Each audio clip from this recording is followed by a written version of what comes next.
بسم اللہ الرحمن الرحیم۔ السلام علیکم، welcome to my YouTube channel fun and knowledge میں خوش آمدید۔ امید کرتا ہوں آپ سب خیریت سے ہوں گے۔ آج ہم بات کریں گے ایک ایسی سرزمین جہاں زمین ختم ہوتی ہے اور آسمان شروع ہوتا ہے، جہاں روشنی مہینوں تک چھائی رہتی ہے اور کبھی اندھیرا چپ چاپ چھا جاتا ہے۔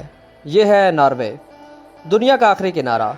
یہاں وقت سست ہے، موسم بے رحم مگر فطرت لاجواب، جہاں سورج کبھی چھپتا نہیں اور کبھی مہینوں تک نکلتا ہی نہیں۔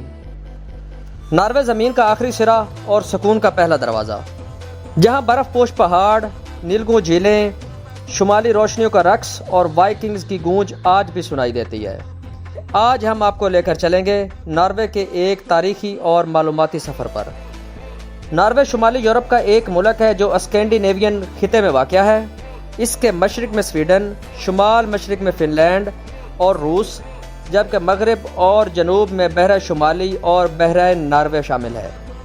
اس کی سرزمین لمبی، پتھریلی اور گہری خلیجوں سے بھری ہوئی ہے۔ اس کا دارالحکومت اوسلو ہے۔ سب سے اونچا پہاڑ گالیو پیگن، جس کی بلندی تقریباً 2469 میٹر ہے۔ 10,000 سال قبل برف کے دور کے بعد انسان یہاں آباد ہوئے۔ یہ لوگ شکاری، ماہی گیر اور پتھر کے دور کے کاریگر تھے۔ سن 800 سے لے کر 10,066 تک ناروے کی سب سے مشہور تاریخ وائکنگز ایرا ہے۔ وائکنگز جرری ملاح، تاجر اور جنگجو تھے، جنہوں نے یورپ، برطانیہ، آئس لینڈ، گرین لینڈ اور شمالی امریکہ تک رسائی حاصل کی۔ سن 872 میں کنگز ہیریالڈ فیئر نے ناروے کو متحد کیا۔ 1000 عیسوی کے آس پاس ناروے میں عیسائیت متعارف ہوئی۔ 1380 سے لے کر 1814 تک ناروے ڈنمارک کا حصہ رہا۔ 1814 میں مختصر طور پر آزادی حاصل کی، لیکن پھر سویڈن کے ساتھ اتحاد ہو گیا۔ 1905 میں ناروے نے پرامن طریقے سے سویڈن سے علیحدگی اختیار کی۔ پرنس کارل کو بادشاہ منتخب کیا گیا۔ دوسری جنگ عظیم میں جرمنی نے 1940 میں ناروے پر قبضہ کر لیا۔ نارویجین مزاحمتی تحریک نے زبردست جدوجہد کی اور 1945 میں آزادی کے بعد ناروے نے نیٹو میں شمولیت اختیار کر لی۔ ناروے ایک آئینی بادشاہت ہے۔ ناروے کی معیشت دنیا کی مضبوط ترین معیشتوں میں شمار ہوتی ہے۔ یہ ملک تیل، گیس، پن بجلی، ماہی گیری اور ٹیکنالوجی میں خود کفیل ہے۔ دنیا کے سب سے بڑے خود مختار ویلتھ فنڈ میں ایک ناروے کے پاس ہے، جس کی مالیت تقریباً 1.5 ٹریلین ڈالر ہے۔ نارویجین کرنسی کرون ہے۔ اس کی سالانہ فی کس آمدنی تقریباً 90,000 امریکی ڈالر ہے۔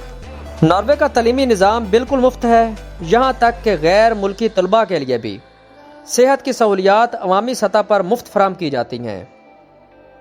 ناروے میں سردیوں میں آسمان پر سبز، نیلی اور جامنی روشنیوں کا جادو دیکھا جا سکتا ہے، جو کہ قدرت کا ایک عجیب منظر ہے۔ اس کے مشہور مقامات اوسلو اوپیرا ہاؤس، برگن شہر، ترومسو، لوفن جزائر۔ ہینرک ابسن ادب میں مشہور ڈرامہ نگار مانے جاتے ہیں۔ دی اسکرین کی پینٹنگ ایڈورڈ منچ دنیا کی مشہور ترین تصویروں میں شامل ہے۔ ناروے کی کل آبادی تقریباً 55 لاکھ افراد پر مشتمل ہے۔ اس کی قومی زبان نارویجین ہے۔ اس کا مذہب لوتھرن عیسائی مگر مذہبی آزادی حاصل ہے۔ ناروے کی جیلیں ایسی ہیں جیسے ہوٹل، قیدیوں کو انٹرنیٹ، ٹی وی، باورچی خانہ، یہاں تک کہ تعلیم بھی دی جاتی ہے۔ جرم کم کرنے میں ان کا نظام دنیا کا بہترین نظام سمجھا جاتا ہے۔ برونوسٹ ناروے میں ایک خاص پنیر ہے جو بھورے رنگ کی، میٹھی اور کیریمل جیسی ہوتی ہے۔ اسے لوگ روزمرہ کے ناشتے میں استعمال کرتے ہیں۔ ناروے کے ہر شہری کے حصے میں خود کار طور پر سابقہ تیل کی آمدنی سے مالا مال سورین ویلتھ فنڈ آتا ہے، جس کی مالیت تقریباً 1.5 ٹریلین ڈالر سے زائد ہے۔ ناروے دنیا کے ان ممالک میں شامل ہوتا ہے جہاں ہر سال حکومت شہریوں کے لیے نئی کتابیں خریدتی ہے۔ یہاں کے لٹریچر فیسٹیولز بہت مشہور ہیں۔ ناروے پوری دنیا کو سالمن فش ایکسپورٹ کرتا ہے۔ نارویجین لوگ خود بھی سالمن فش کے دیوانے ہیں۔ ناروے دنیا کے سب سے شفاف اور کم کرپشن والے ممالک میں شامل ہے۔